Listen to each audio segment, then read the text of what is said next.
Let me also start.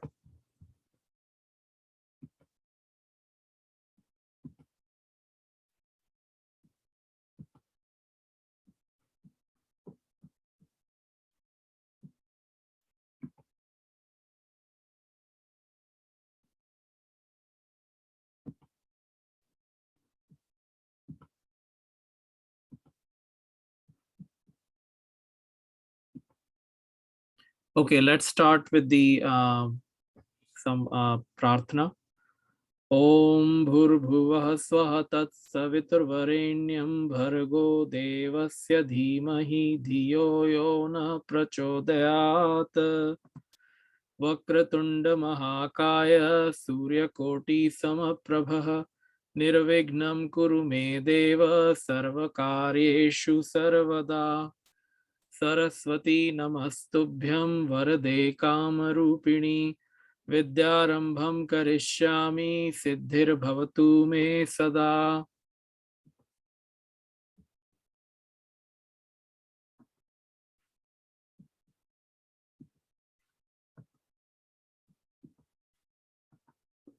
Om Sahana Vavatu Sahano Bhunaktu Sahaviryam Karavavahai Tejasvi Navadhitamastu Ma Vidvishavahai. Om Shanti Shanti Shanti. Okay, so now we will start with the main topic today, and the topic for today is Darshan Shastras.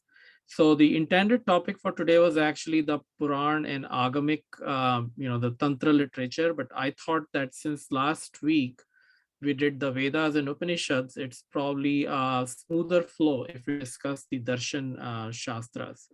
So I will start sharing the screen for the Darshan Shastras here.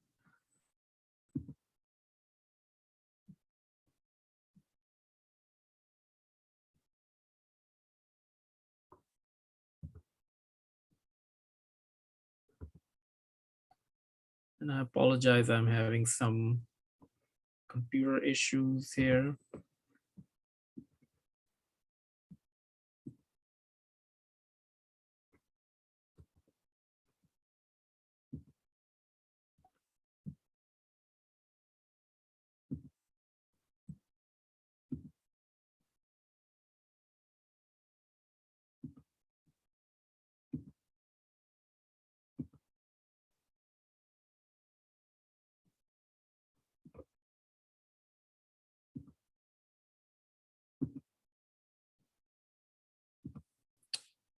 All right.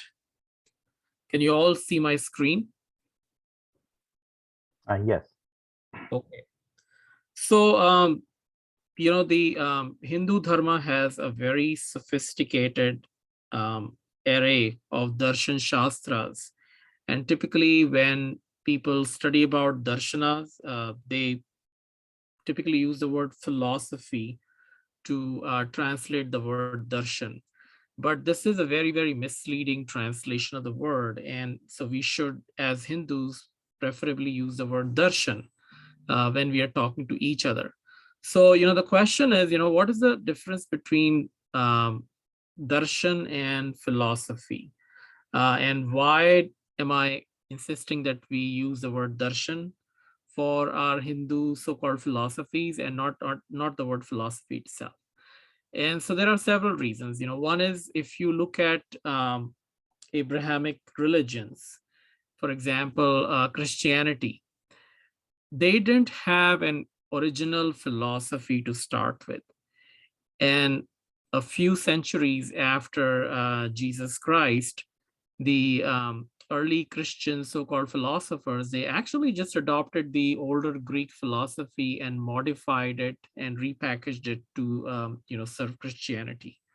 So we often find that religion and philosophy are disconnected from each other in Christianity, in Islam, in Judaism.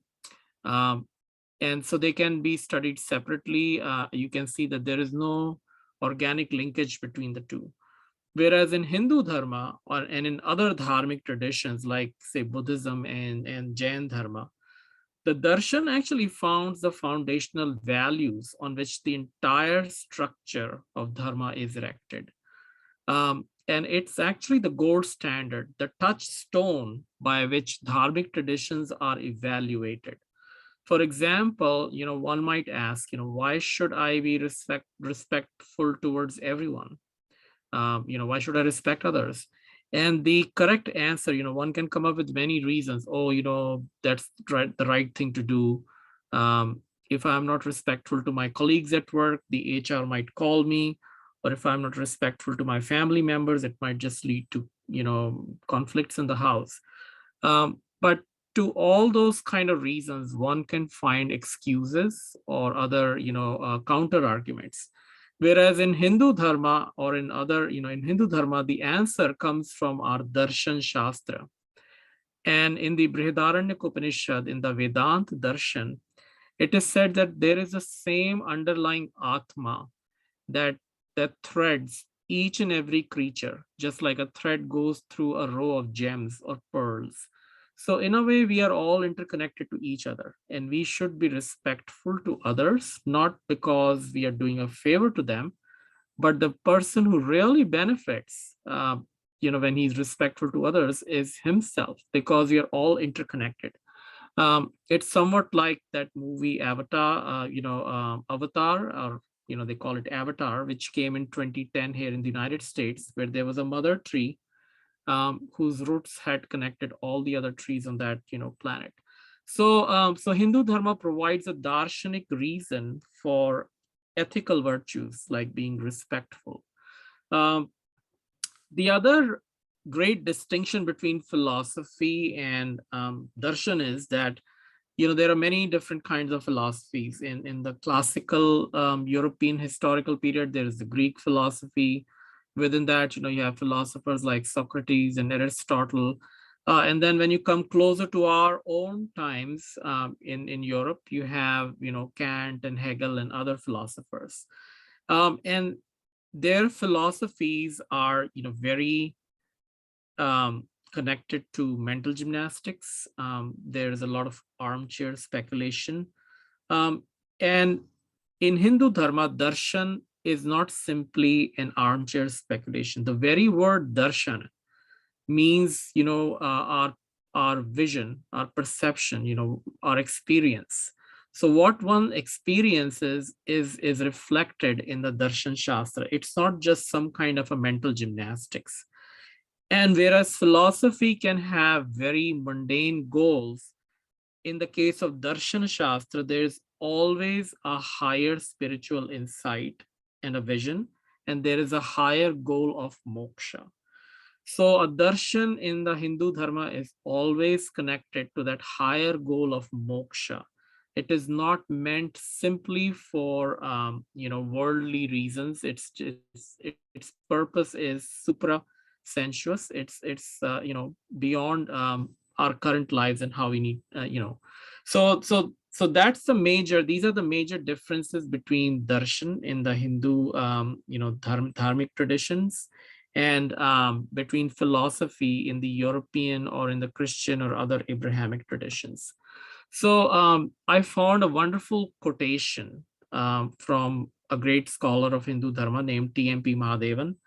And and I'll just quote the finishing sentences, that in India, philosophy is the pathway to religion. And so there's a happy coordination of religion and philosophy in which Hindu thinkers succeeded in preventing philosophy from becoming barren and religion from becoming blind.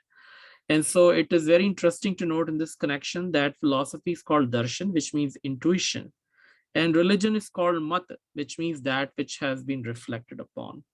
So darshan provides the foundation for us, if you want to use the word religion, why should we act in a particular way? There are reasons given, but the foundational, the ultimate reason always comes from our darshan shastra.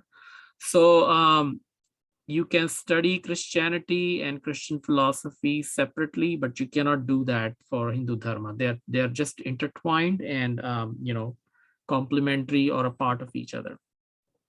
So the question is, what are the different things that our darshanas consider.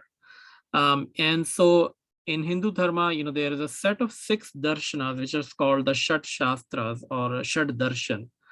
Um, and there are other darshan shastras also in the Hindu Dharma, but when we say Shat Shastra or Shat Darshan, there is a specific group of 6 darshanas that we'll focus on today.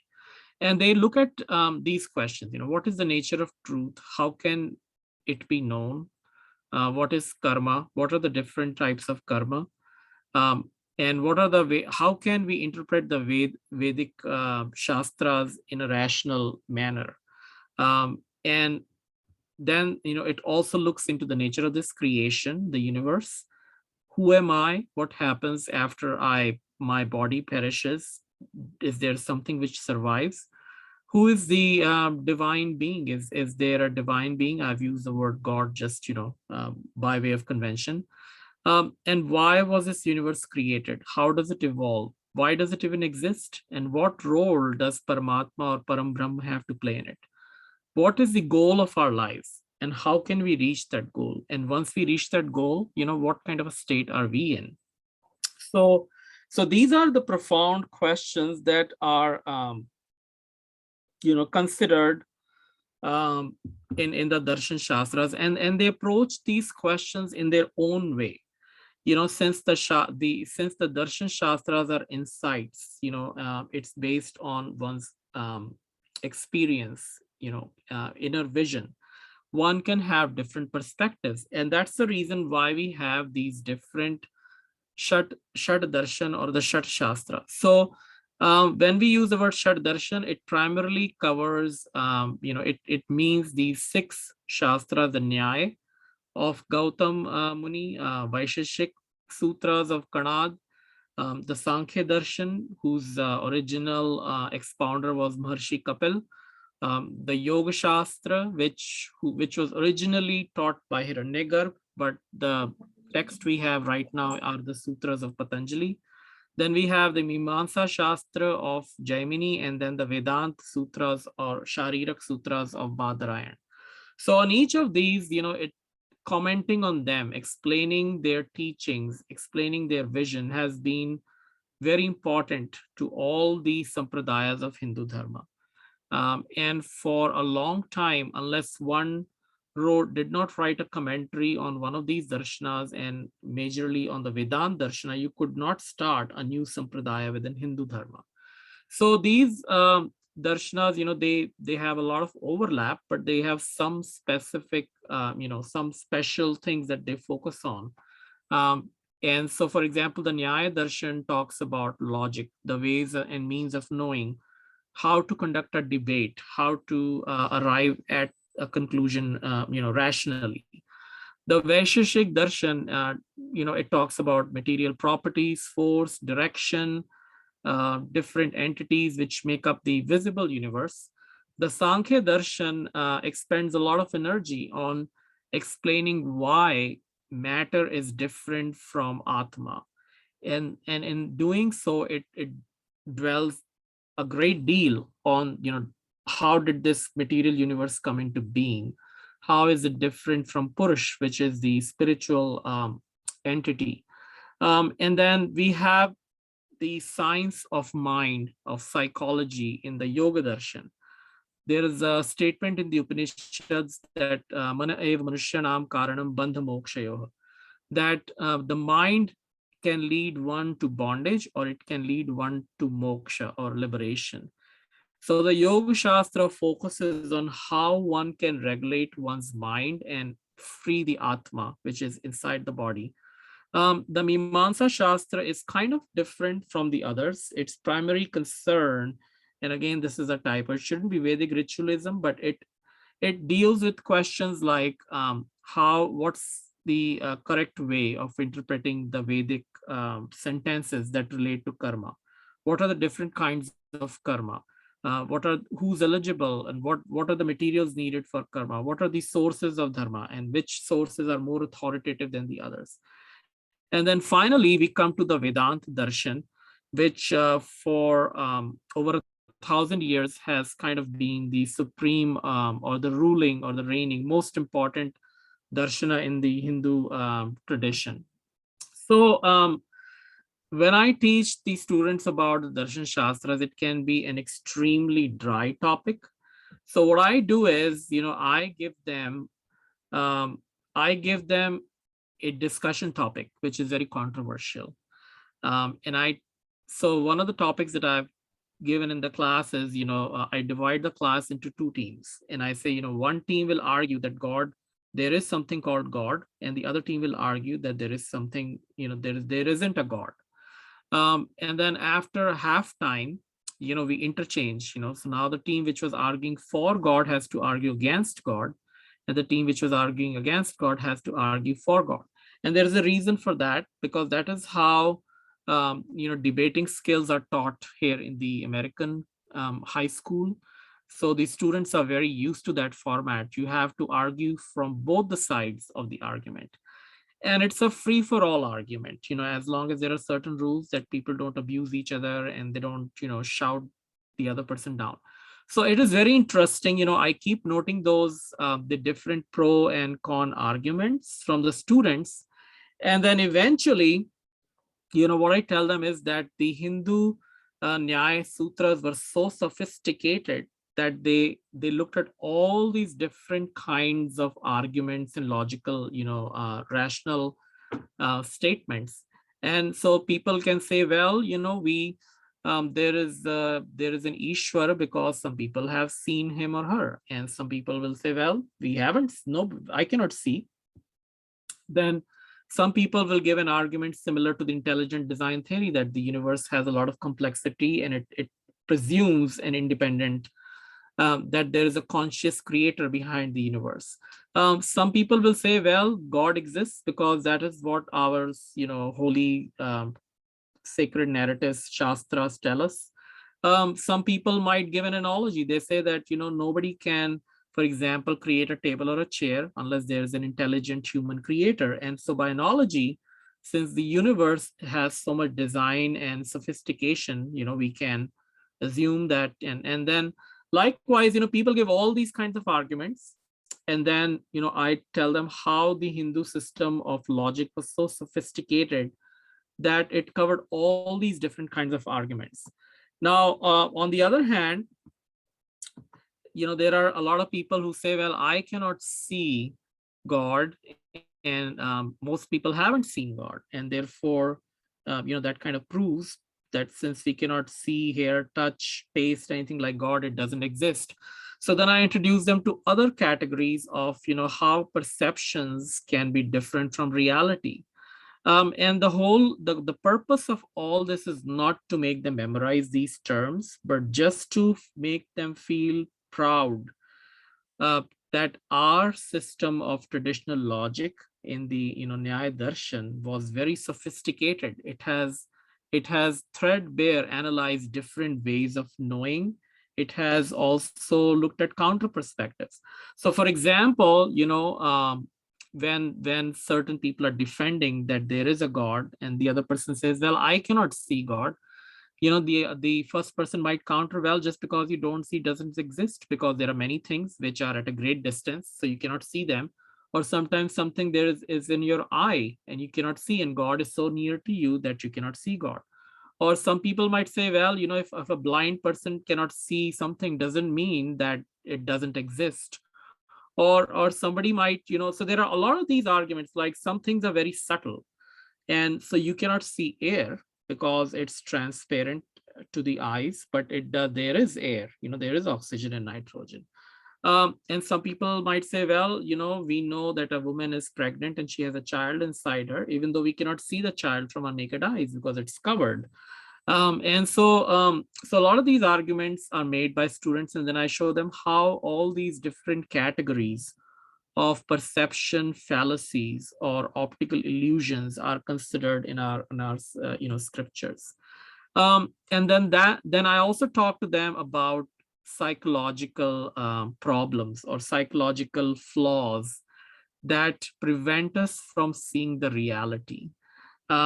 And I'll not go much into detail here, but you can come up with your own examples. And one of the questions I ask, which is very relevant to students, is that think about a time when you had a very dear friend and you actually, overlooked the flaws in your friend. But when that person was no longer your friend, the person hadn't really changed, but all of a sudden the flaws became very prominent to you. You started noticing them. So that is what happens, and in the third case, rag, when you are infatuated or attached to something, it's your perception that changes. It's not the object which changes. Likewise, when you hate someone, even their positive qualities appear, negative to you. Even if that person jokes, you'll say that that person is being sarcastic. um, then some people, they self-preservation, saving one's life or looking after one's well-being is a very natural human tendency. And for that because of that, we often accept things which are false. For example, right now, say in Afghanistan, where the Taliban are going around killing people, a woman might believe that wearing a burqa is not the right way, to have a woman lead her life. But for her self um, preservation, she will wear a burqa, and cover herself completely. And after a few weeks of wearing the burqa, she might even start believing that wearing a burqa is the right thing to do.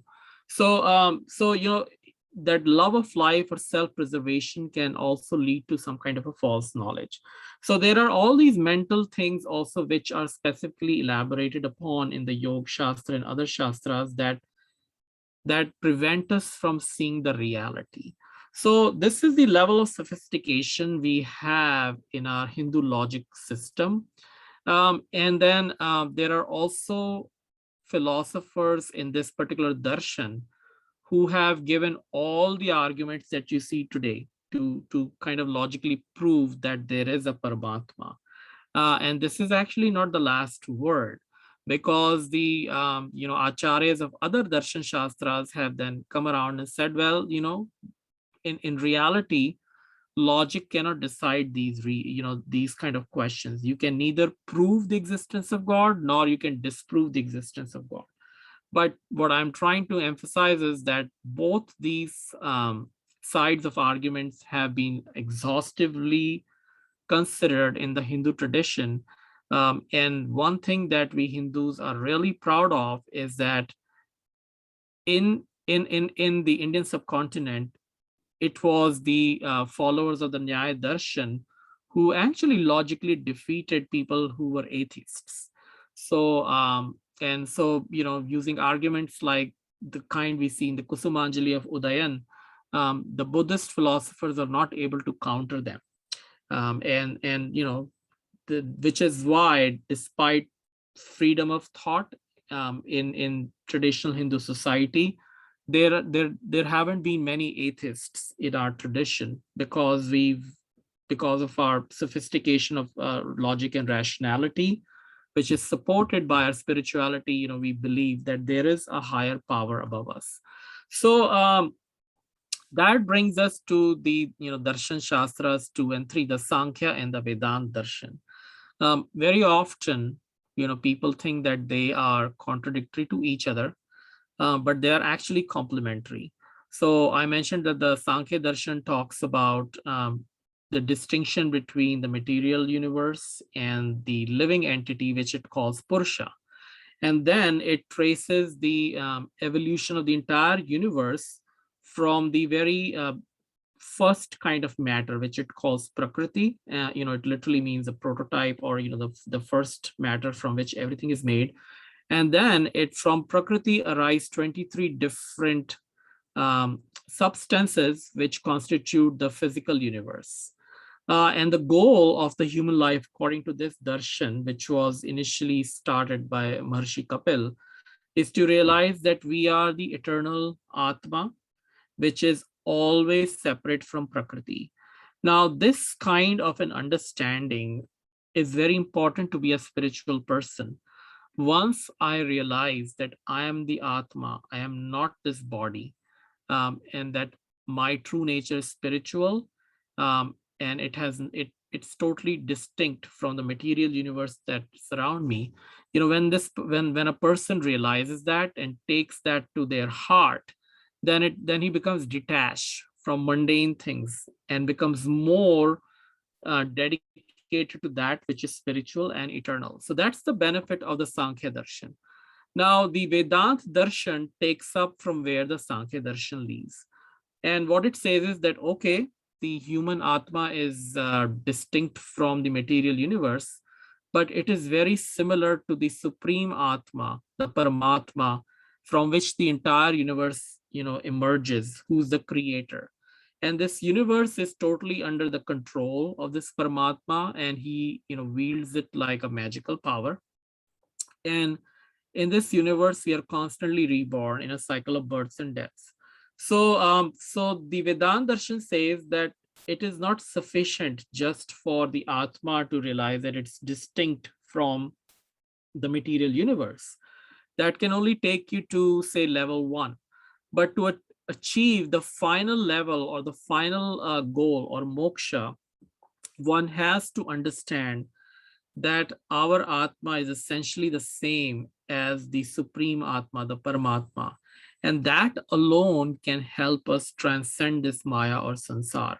So again, one can see if one has this kind of a mindset, if one truly takes this to heart, that I'm above this material creation, I am the supreme being. It's like positive reinforcement, that I am not a sinner, as they say in some other religions, that you are a sinner and therefore you have to confess your sins. But Vedant Darshan, like modern psychology, likes to focus on the positives. There's a positive reinforcement that I am pure, I am spiritual, I am wise, and I just need to understand and realize that.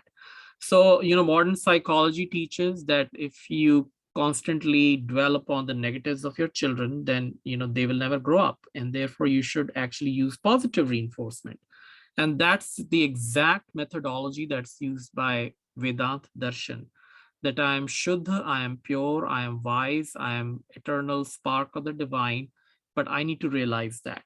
So these two darshanas are very, complementary. They have slightly different approach, and they're not really in conflict with each other.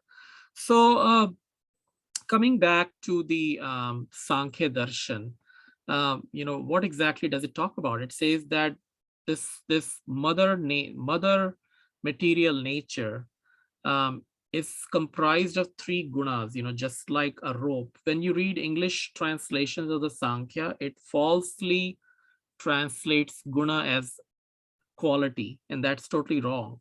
The word guna also means, the strands in a rope. And so the material universe is comprised of three strands, and we'll come to that, and we'll see how it scientifically, dovetails in with modern understanding of the universe. And then these three gunas, they combine in different permutations and combinations, and they can also convert into each other.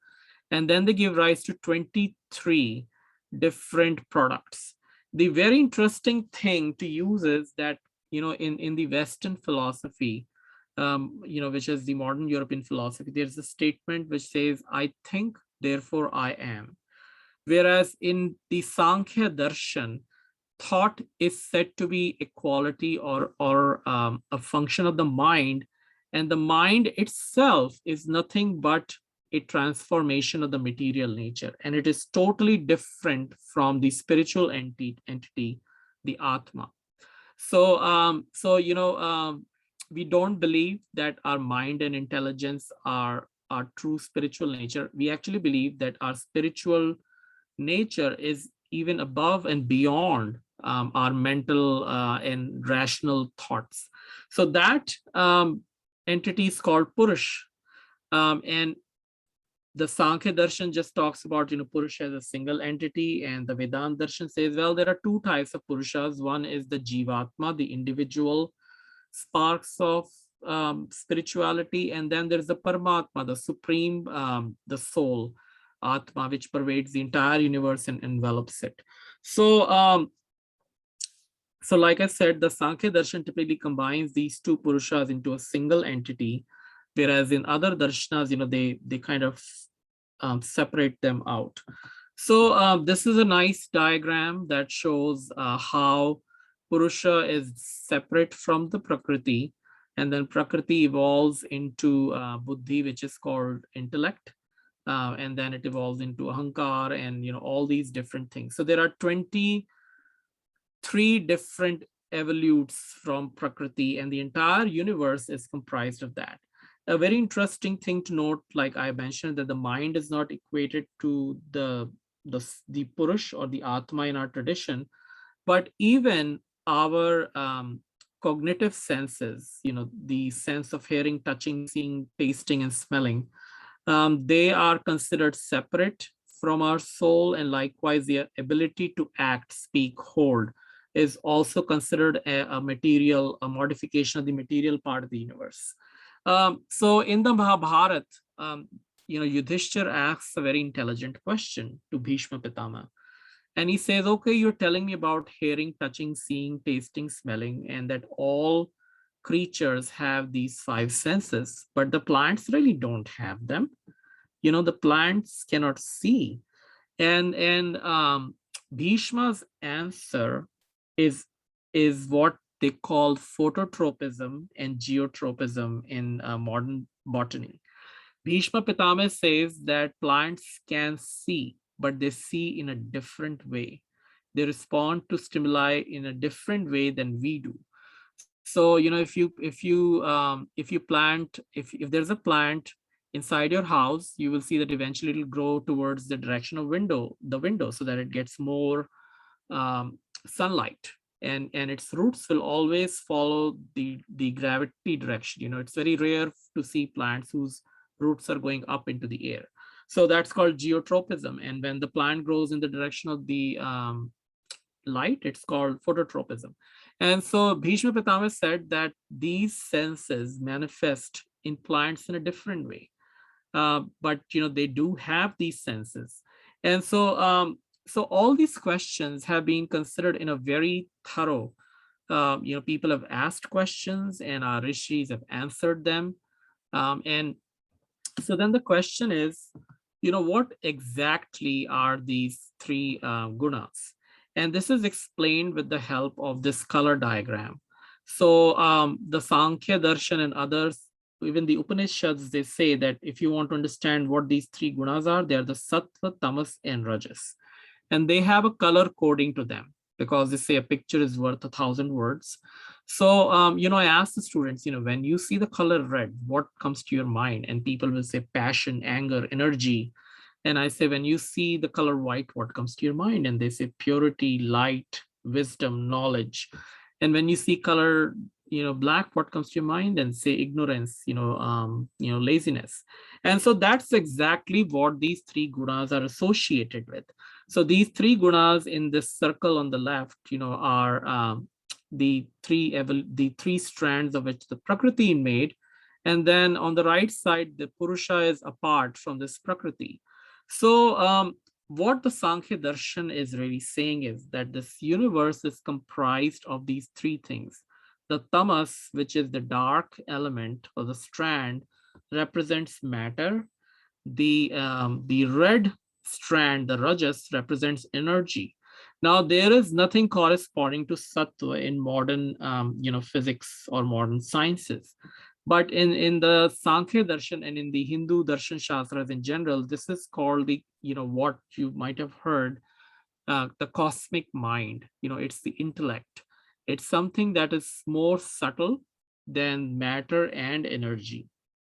So in modern physics, we also say that matter can convert to energy, energy can convert to matter, and that's exactly what the Sankhya Darshan says, that the Rajogun can convert into Tamogun and the Tamogun can convert into Sattvagun.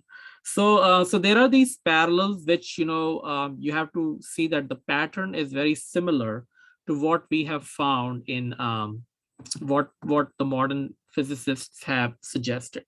So here's a useful table, to show the comparison and contrast between Paramatma, Prakriti, and Atma. So, They are all said to be externally, eternally existing. Prakriti is inanimate, it doesn't have consciousness or life.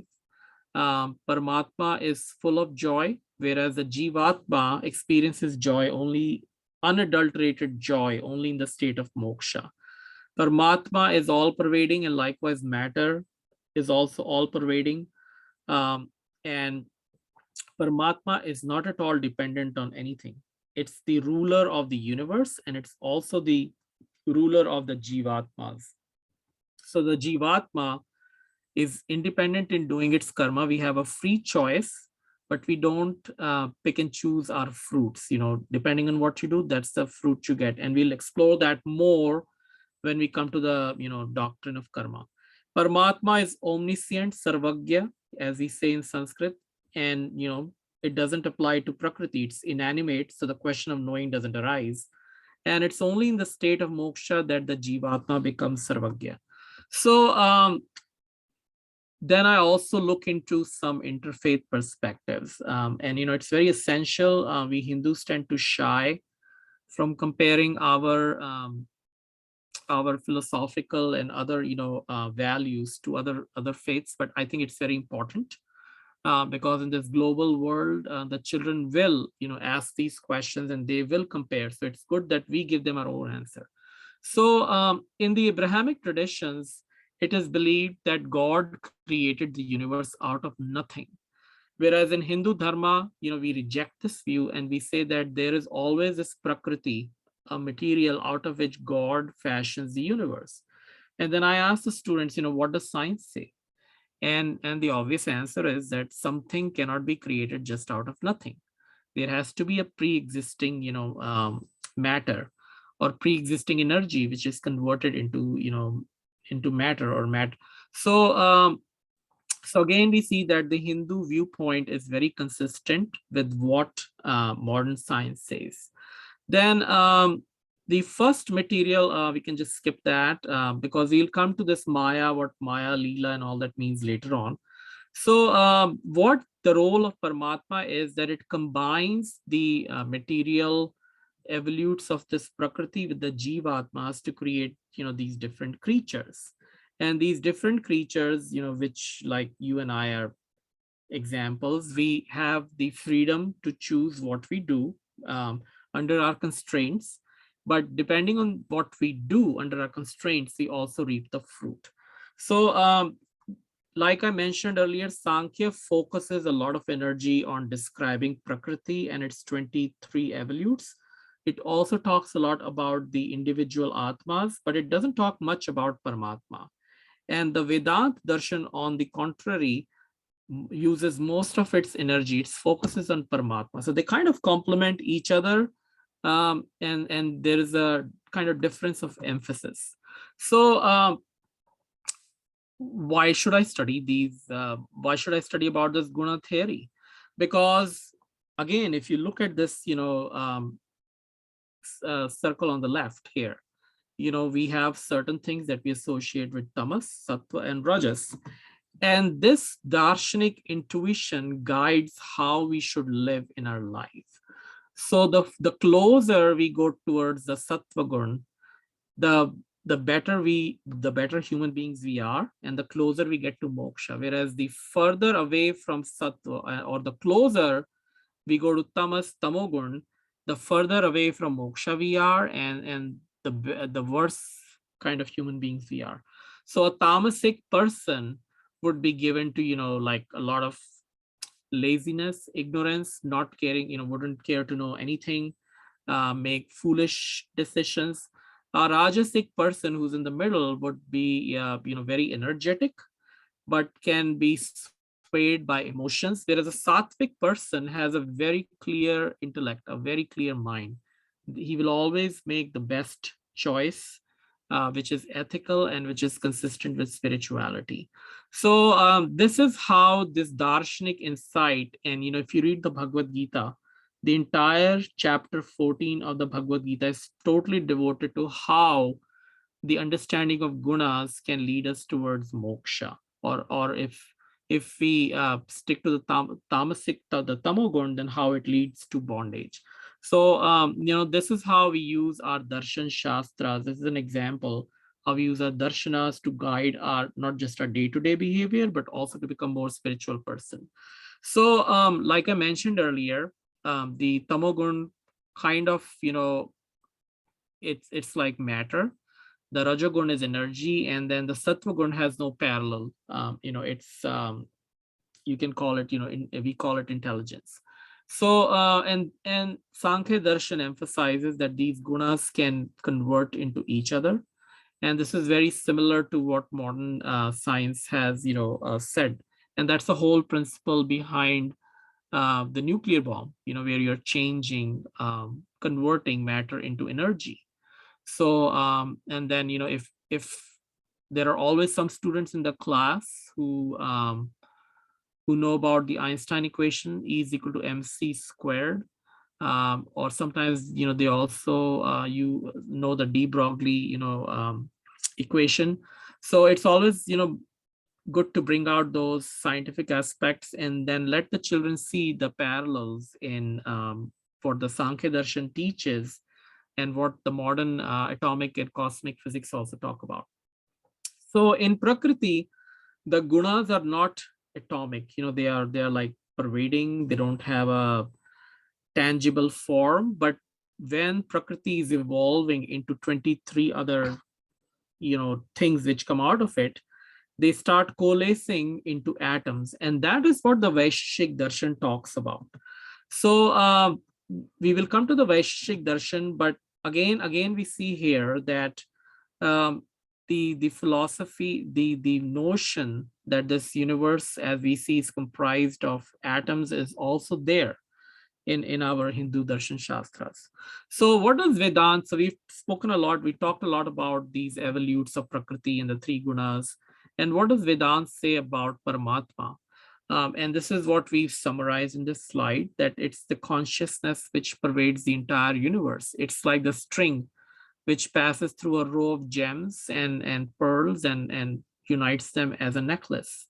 And a spark of the divine is within each one of us, and it's an identical spark within me and any other creature I come across. So, a superficial person will judge others only based on the temporary body they have, whereas a truly spiritual and a wise person will focus on the spark which is the same in him and the same in the other creature. It's like when you take a picture of a person standing with a, standing in front of a mountain, you can either choose to focus on the person or you can choose to focus on the mountain. If you focus on the person, the mountain becomes hazy. Whereas if you focus on the mountain, then the person kind of becomes very hazy and it can even disappear in the photograph taken. So the choice is ours, whether we want to focus on the Atma or whether we want to focus on the Prakriti.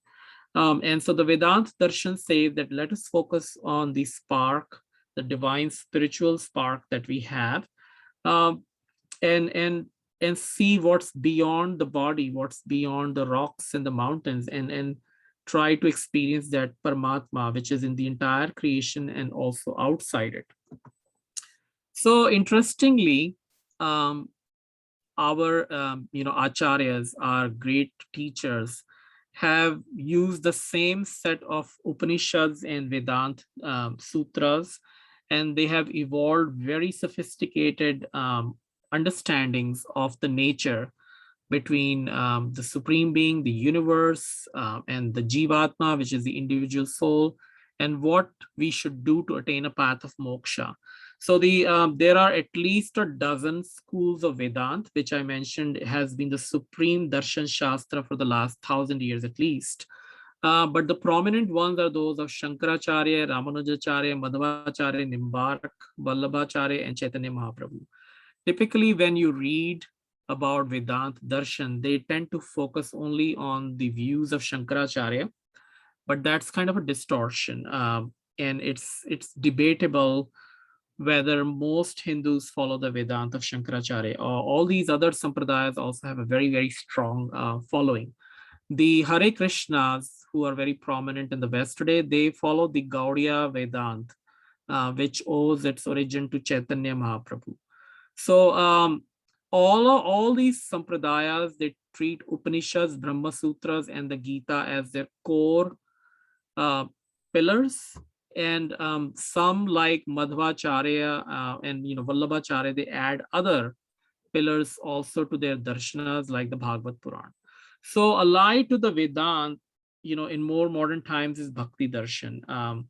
And the Bhakti Darshan's focus in general, and again, this is not an accurate statement, is more on what we call the Sagun Sakar aspect of divine, the worshipping or approaching the divine through different forms.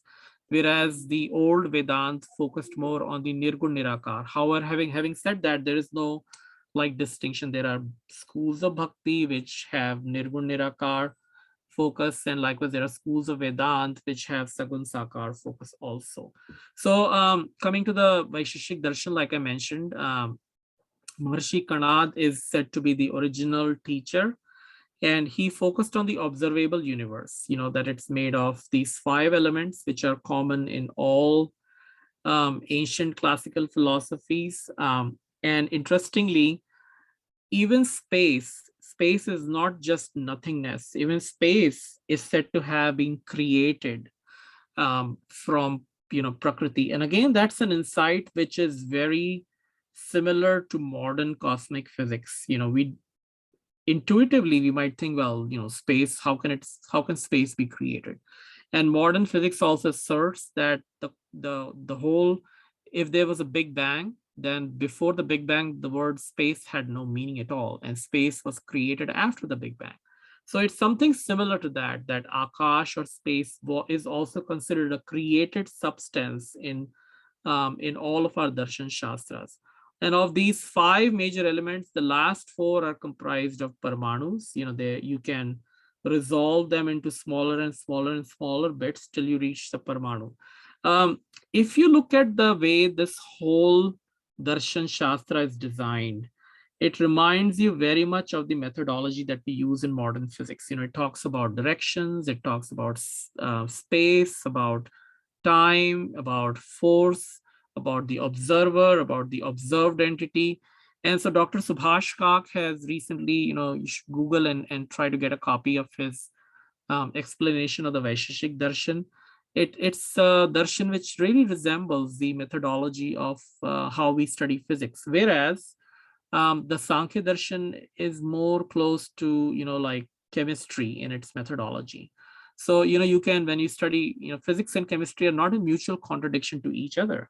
But in chemistry, you see, look at everything from, at a very microscopic level, what is it really comprised of? Whereas in the Vaisheshik Darshan, you also take a macroscopic view. So that's how, physics also functions. And so that's one way to see how these darshan shastras are complementary to each other. Now, the word yoga has come into English. If you ask somebody in the West, what do you understand by yoga? They'll typically say, oh, it's twisting your arms and legs or your body in a certain. It's a system of physical exercises. But in reality, the Yoga Shastra, which the most famous Shastra of the Yoga Darshan is the Sutras of Patanjali. It's a very sophisticated science of the mind.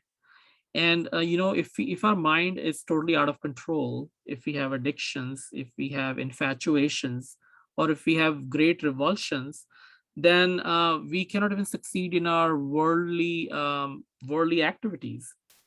So much less we cannot succeed on our spiritual journey if our mind is totally out of control. So um, amongst many other things, Maharshi Patanjali prescribes an eightfold path of how one can regulate one's mind so that the Atma comes out of the bondage of this material universe and it becomes free.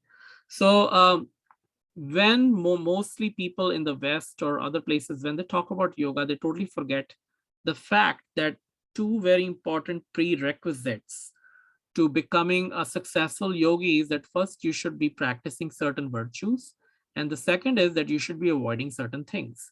So you should be avoiding certain things, and you should be practicing certain virtues. So virtues like ahimsa, being truthful, not stealing, or being, and then virtues like being pure in mind, and being neat and clean, being contented, so, and even surrendering to the divine will. All these things are kind of prerequisites. Without these, you cannot succeed in the path of yoga, no matter how much you twist and turn your bodies, and no much how much you do pranayams. So after these two steps, we come to asan, which is what the yogic posture is. And this is not the end of yoga. It's merely a means to learn how to, there are many purposes, reasons why asanas are, practiced. One is that it's only in a still posture that you can focus, in general. And then secondly, you also learn how to bear physical opposites when you're in asana. Then you have what's called the pranayam, and I'll not go into details because we'll have a session on the yoga, and we'd like to have some experts talk more authoritatively on this. And likewise, there's this pratyahar, and a very good example of pratyahar. What it means is that, think about it. Sometimes you are standing in a crowd and you feel that somebody standing 10 feet from you is staring at you. But in reality, that person is not staring at you. Only his eyes are looking in your direction, but he's actually seeing what's going on in his mind. So that's how that person has withdrawn his sense of sight from external things, and he's only seeing what the mind is seeing. So that's an example of pratyahar. And so the Yoga Shastra teaches us how to withdraw our sense organs from external objects and turn them inwards, in a very disciplined manner. So then there are these other inner practices, dharana. Once you're able to turn your focus into an object, uh, then you can, if you can do it for a longer time, then it becomes dharana. Finally, it becomes dhyan. And finally, when your mind has ceased completely to focus on any object, then the atma is free from any ripples from the mind. And again, it's kind of complicated to explain in 5 minutes, but we'll have a whole class.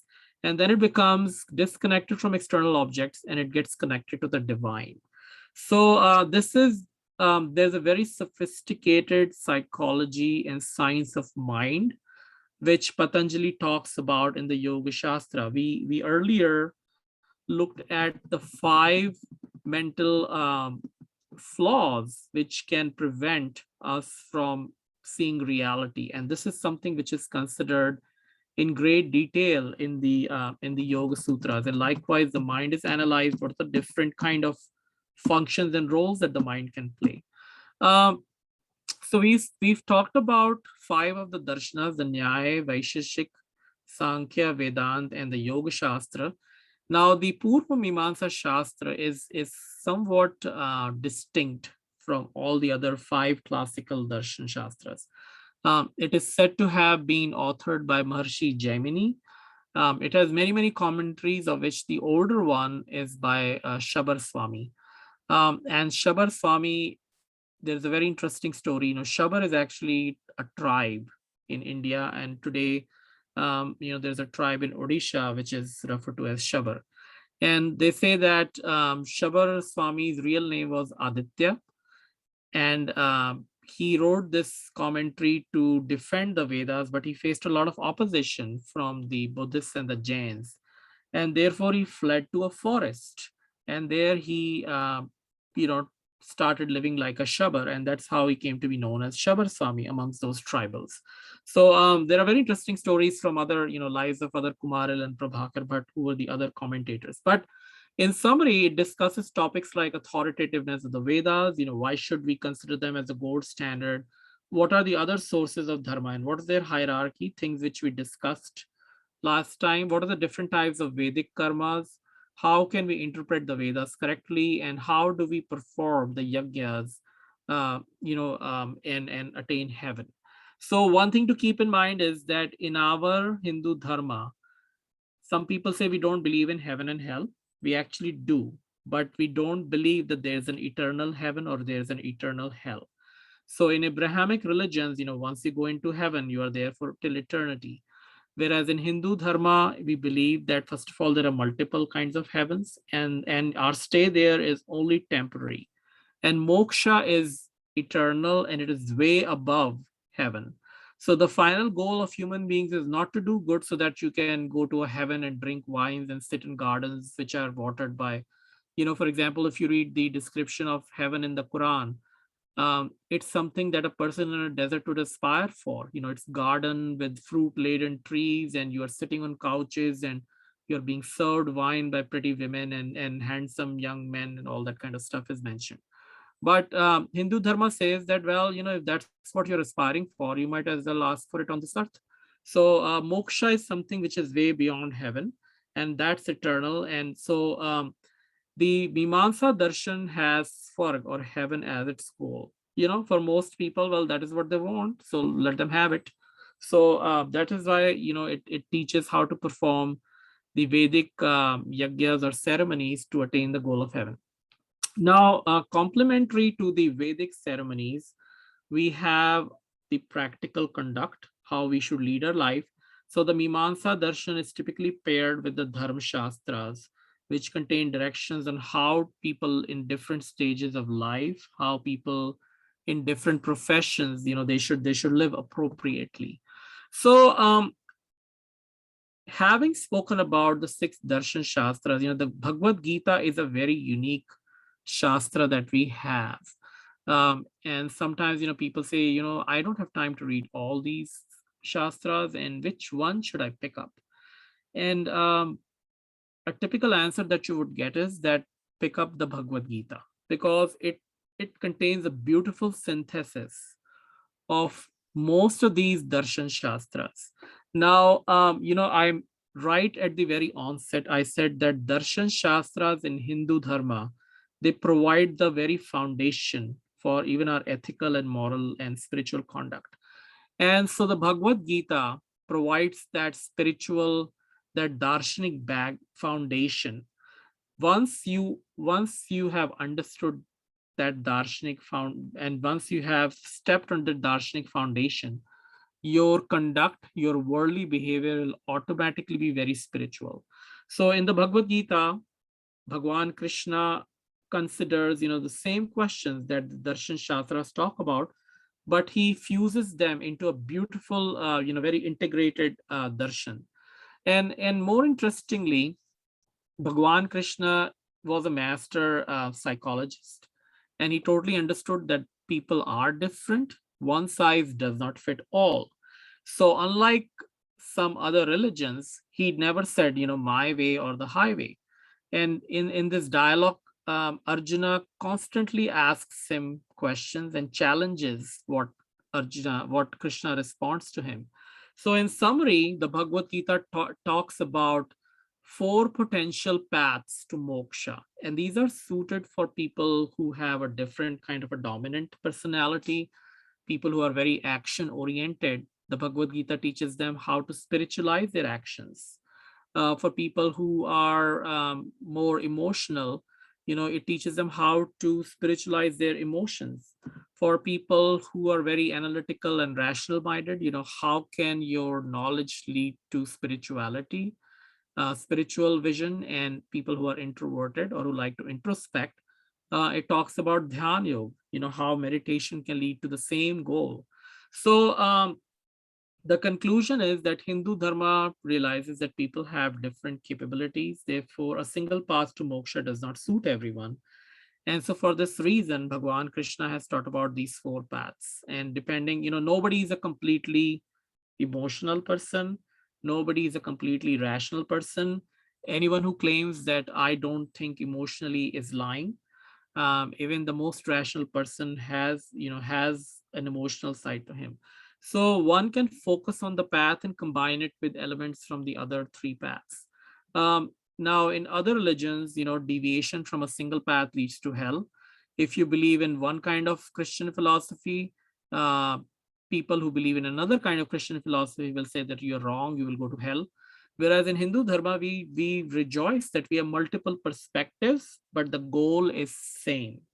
So we've spoken a little bit about the six, the Shad Darshan, the Shad Shastras, but I really want to emphasize that there are many, many other Darshan Shastras in the Hindu tradition. For example, the Pashupat Darshan of Lakulish Muni, the Nath Yoga Sampradaya, which is associated with Matsyendra Nath and Gorakhnath. Recently, you might have read about this news from Afghanistan that there is a Ratan Nath Mandir in Afghanistan, and there is only the Pujari left. And he has said that even if the Taliban come and kill me, I'm not going to flee because my forefathers have been Pujaris in this Ratan Nath Mandir for centuries. Now, this Ratan Nath was a follower of Gorakhnath, so he belonged to the Nath Yoga, Darshan or Sampradaya. Likewise, there is a Pratyabhigya Darshan. Then we have the Pancharatra Darshan, which we will cover in more detail in the class on Agam or Tantra. And a very dominant mode is the Bhakti. It's, one might think, well, what kind of a philosophy can you have in an emotional path to God? But actually, even Bhakti has been transformed into a very sophisticated darshan in the Hindu tradition. And it is of both Nirgun and Sagun varieties. Within Hindu dharmas, the Sagun variety tends to dominate. Um, and you can actually even look at Sikh dharma as a kind of a Nirgun Bhakti tradition. If you read the Guru Granth Sahib and look at the the writings of Kabir and Ravidas and other Nirgun Sant, you will see that it's just like a one-on-one match there. And then there's a Shakta Darshan, there is a Shakti Sutras of Agastya Maharshi. And then in addition, there are many non-Vedic darshanas. The thing to keep in mind, and this is what I'd like to summarize here, is that the reason Hindu dharma is a unified dharma is that all of these darshan shastras have a common or a similar vocabulary. They overlap with each other. It's like a family. In my family, I know that I'm related to my son, I'm related to my wife, I'm related to my brother, I'm related to my parents. But I know there are other families which I have no relationship to. So likewise, all these darshan shastras have a kinship that they do not share with the philosophies of Christianity, Islam, or other religions. And so for that reason, Hindu dharma is unified. It has a unity, like that of a banyan tree, which sprouts other roots with other trees linked to it. Our unity is not uniformity. It's the unity of a family of traditions which can talk to each other because we use a common vocabulary, and which have similar traditions because we are in the same family. So that's the the last slide for today. And now I will open it to questions or comments from people. And please unmute yourself. Very well presentation, very well done. I don't know, you've really prepared good slides, very easy to understand. But the question remains like that. It's very difficult to make the child understand that God does exist. Yeah. It's very difficult. Like if Yes. 3 years old say. And so one thing I'd like to share with you is that, I mentioned that when we have this debate in our class between these two halves of the class that Bhagwan So have. what was the age group? So this is people, seventh grade and up. No, Seventh. that they can still understand. I'm talking about the kids, say from kindergarten to grade 5, maybe grade 4, you can say. So You would not talk about darshan shastras to them. No, not darshan shastra. Simple that God exists. We will not tell them about shastras and all. But well, little children will not. A kid who is in third grade or fourth grade, they believe in all kinds of non-existent things like Mickey Mouse and Santa Claus. So yeah. for them, it's more convincing them through emotion and authority, Whereas And they're with pure hearted, no? So it's engraved in their, it can be engraved in their hearts and all like that. yeah, Whatever they so learn in the beginning, yeah. correct. And so a very interesting handout that I give to students, it's from a book written by Sita Lakhani. Uh, Uh-huh. and I will just share it in a second. And it, the final answer in Hindu Darshan Shastras and whether Bhagwan exists or does not exist is that this cannot be resolved by logical discussion, because Bhagwan is beyond our logical understanding. We use our rationality and our logic for things that we know about, which we can see, which we can touch and taste. And Paramatma is suprasensuous. You cannot perceive him, but a Yeah. pure Atma can experience Paramatma in their, within their own self. So, and that is what Vedant Darshan says, that our Shastras, the Upanishads, are the expressions or revelations of those rishis who were very pure, very spiritually inclined. And for we have to make that working assumption that, let's take their word for granted. And when we progress on our spiritual path, we will experience the truth ourselves. So Hindu Dharma doesn't say that just believe what I say. It says that, just use that as a starting point, and then see the truth yourself. Yeah. Even in the Bhagavad Gita, one slide which I actually deleted, I shouldn't have, when Bhagwan Krishna, ends the discourse, the Bhagavad Gita teaching, he tells Arjuna that, if it makes sense to you, follow it. If it doesn't make sense Exactly. to you, Yeah. don't. And Even Nachiketa's story was there too, right? To make the children understand that how determined he was that he has to. He doesn't yeah, want anything else. Yeah. so there is a pair of Shraddha and what you call Swanubhuti. And let me just share this here. So they say that Shraddha is like a mother. When the Mhm. child is learning to walk, he will stumble, and every time the mother will step forward and give him some support. But when the child learns to walk without support, he doesn't need the help of the mother anymore, because now he knows. And so that Mhm. is how it is with the Shraddha and what your experience is. That when you see the reality yourself, Mhm. faith kind of becomes superfluous. It was a crutch that you used.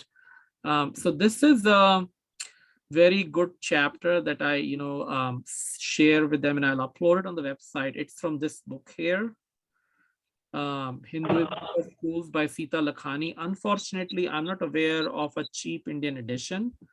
And so this book was published by the Ramakrishna Mission in Mhm. UK. So it's for Indian buyers, it might be, kind of pricey. But it discusses very, these kind of topics from a dharmic viewpoint, and also um, from a scientific perspective. So, this is a very good reading for Hindu Dharma. And so the example it gives is that, Swami Vivekanand went around asking many teachers, Yes. Mhm. have you seen God? Have you seen God? Yes. Yes. Yeah. And everybody said, well, I'm trying, well, I'm on my way to see God. And Ramakrishna Paramhans gave him a very shocking answer. And Ramakrishna Paramhans said, yes, I have seen Paramatma, but the difference is that I see Paramatma clearer than I can see you. So that's the mark of a jnani, a Brahma jnani, who has experienced the truth. And so this particular chapter, it talks about many different things. Are miracles true? Are there prophets? Is there a revelation?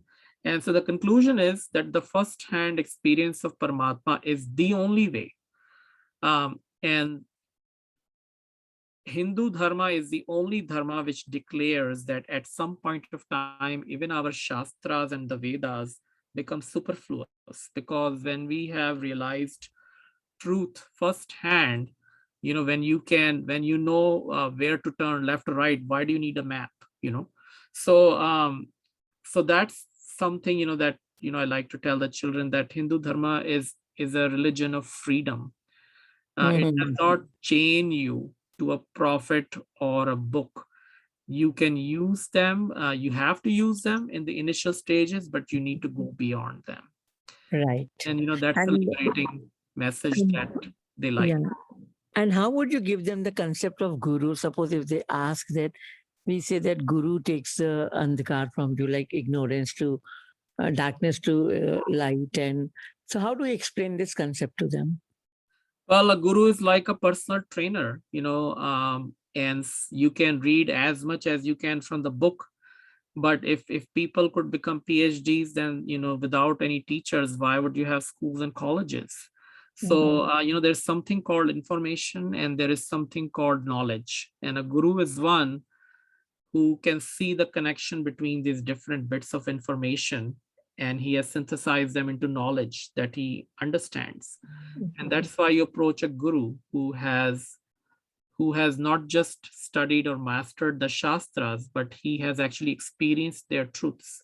So what a guru tells you comes with a lot of authority. It's anybody can read a book. You can read a book of chemistry, but you might have 10 different questions. But if you go to a teacher who has studied chemistry for a long time and has done the experiments, then they can give you an answer in like 2 minutes that you might take ages to find on your own. So that's the benefit of having a guru. Thank you. So there is an example that you know a person had lost his watch, and he was looking for it in a dark room. And then a guru came, and all he did was to light the lamp, and the person was able to find the watch. So the watch was never lost. It never went away, but the guru shone that light, and the person was that's why he was able to find the watch. Mhm. That's true. Yeah. So if you read that handout that I've uploaded on the Google Classroom page, there is one on guru also. uh, Okay. Although it's not a topic that I'm covering, but it talks about why a guru is important. Mhm. Most of the sampradayas of Hindus have this first guru they call, Guru Ved Vyas Ji. So it also Mhm. talks about why Ved Vyas Ji is so important in our tradition and why we celebrate his birthday as Guru Purnima, uh, Vipurnima, yes. which we had not a long time back. Mhm. So any other comment?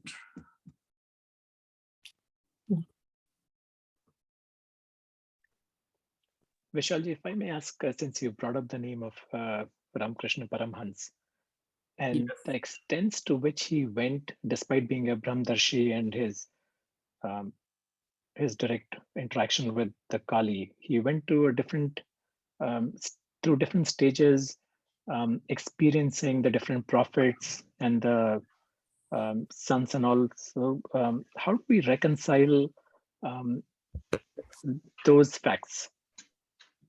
So, Why did he go through all that? if you read the current literature of the Ramakrishna Paramhans, they tend to exaggerate his Christian and Muslim experiences a lot. Yeah. In reality, when you look at the original sources, those experiences did not last uh, beyond a few days. And so, what Bhagavan Krishna says, in the Bhagavad Gita, when he talk in the Vibhuti Yog chapter, that even material objects, or even cosmic objects, they are a reflection of divine glory. And so one should just take it in that sense that Ramakrishna Paramhans took Muhammad and Jesus as vibhutis, but they were not divine in themselves. They were something that reminded him of the divine as a reflection of his glory or power. And when you look at the vibhutis, they're not all perfect.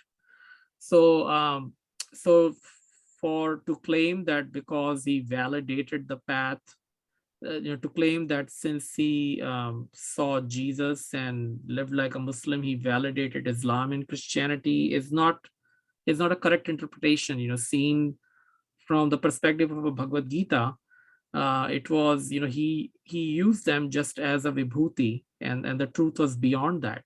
For him, his mother was always Ma Kali.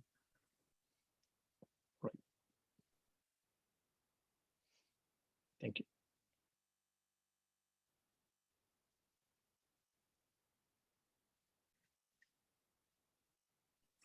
There are similar stories. There's a story of a sant in Karnataka, who went to Vyasraya, and Vyasraya asked him to meditate on a bull because they wanted to move a stone out of a piece of land so that they could complete the pond. And so powerful was his meditation and devotion that a bull actually appeared and knocked off the stone. So, there are stories of people showing spiritual, enlightenment, not just meditating on Muhammad or Jesus, but also on something like a buffalo. And so I don't think, that people should understand these stories to mean that it's a validation. We don't say that all other religions are false.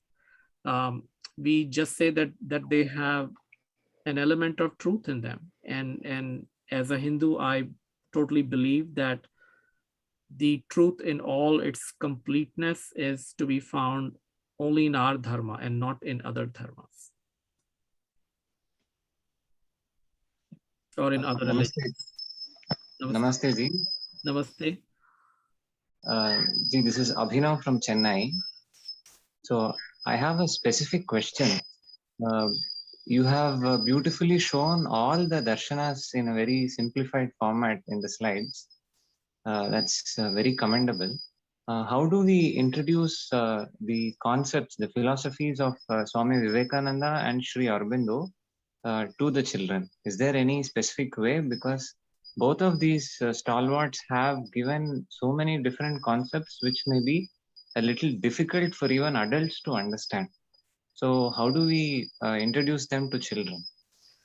Well, with Sri Aurobindo, I will gladly admit that I still don't understand Sri Aurobindo's teachings. So I really cannot recommend any. I don't really have a suggestion because I myself don't understand Sri Aurobindo's teachings right now, and I have not really studied them very well. But for Swami Vivekananda, there are very useful summaries of his teachings available. And maybe I can, upload some names on the Google Classroom website.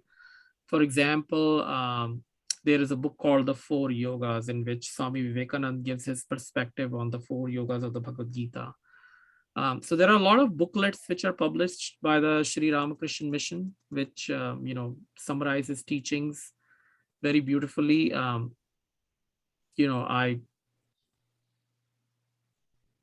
I don't know if that answers your question.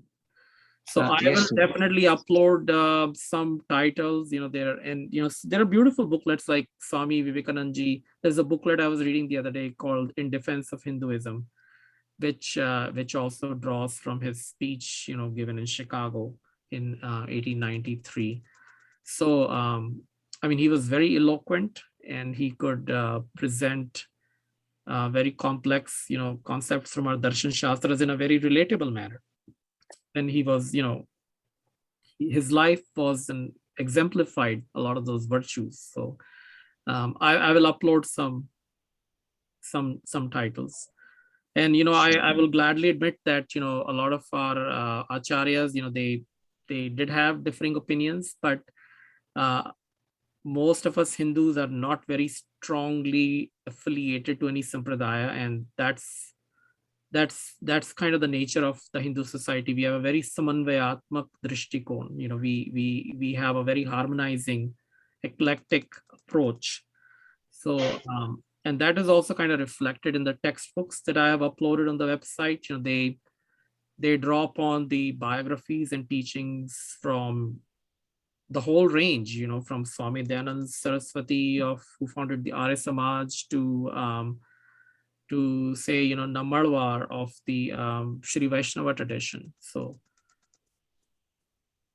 Thank you, Ji. Thank you. So maybe is it possible to also have one session where we could see how to introduce the different sants and sannyasis teachings to the children? Because even though we have seen that these are the different traditions as you showed in the slides, there may be some sannyasis and sants and sadhus who are not necessarily affiliated to any of these traditions.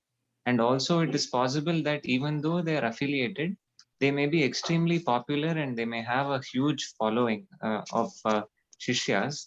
And mhm. so even their names and their works may also require some shedding of light upon. So Yeah, it is like a lot of Hindus, they don't say that we are followers of Sikhism, but there are millions of Hindus who will go to Gurdwaras and um, appreciate certain aspects of the teachings of the gurus, or there are many Hindus who are not followers of Advait Vedant, but they will have utmost regard for the Shankaracharyas and even go and visit the mutt.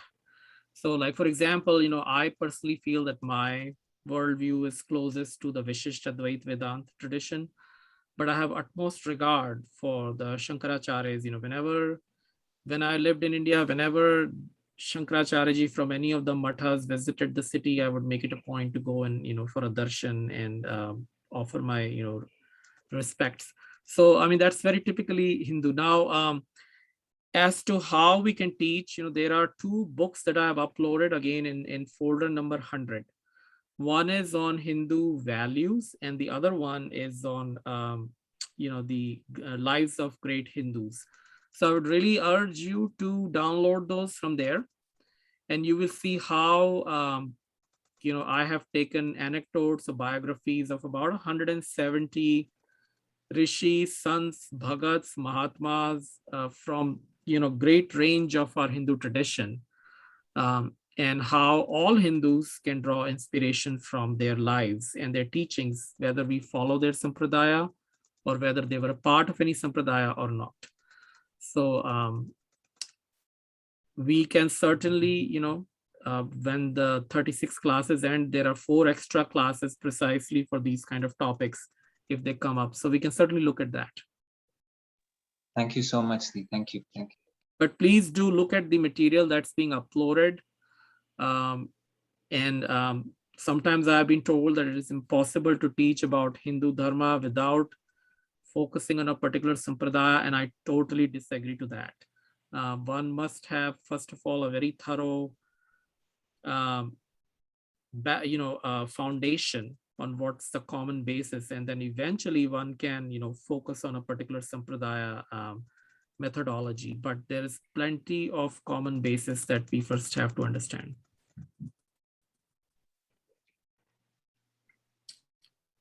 So one question is that, yeah, it's been answered. So video links are being uploaded, and I should probably upload them on the Google Classroom website also.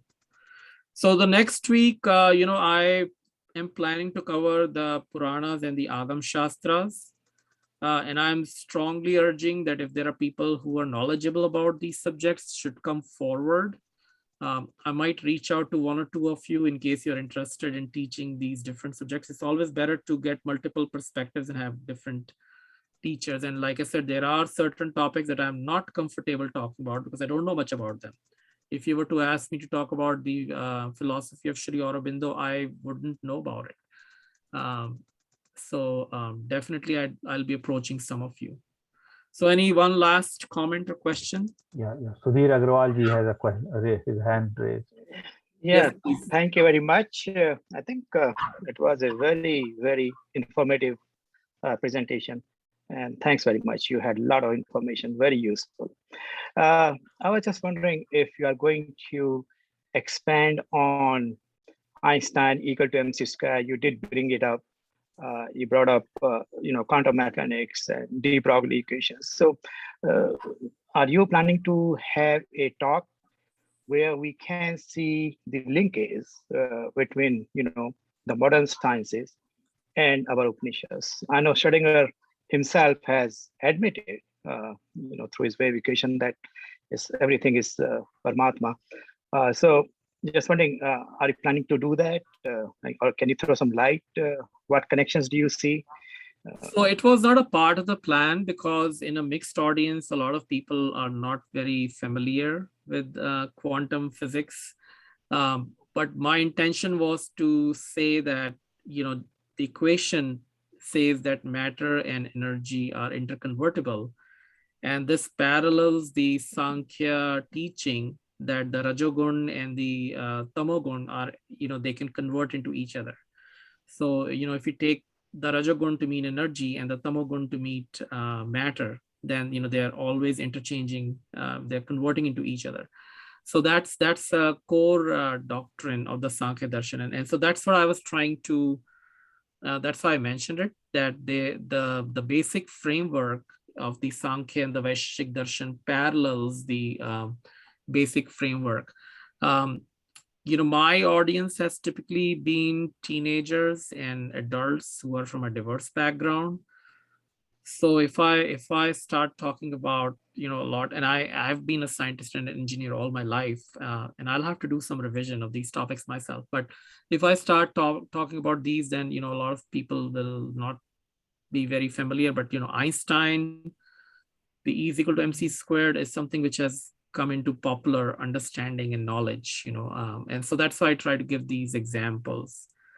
I think your reference to de Broglie and Heisenberg uncertainty, some of those things, and not necessarily. I understand that it's not probably meant for children, but if you have some references, if you can please give us some books or something, that will be very helpful. At least I like to explore. I will dig out some references and upload them there. Yeah, that will be very helpful. Absolutely. It's the age of science, and it's always helpful to see, what's scientific and what's unscientific in our tradition. So right. Thank you.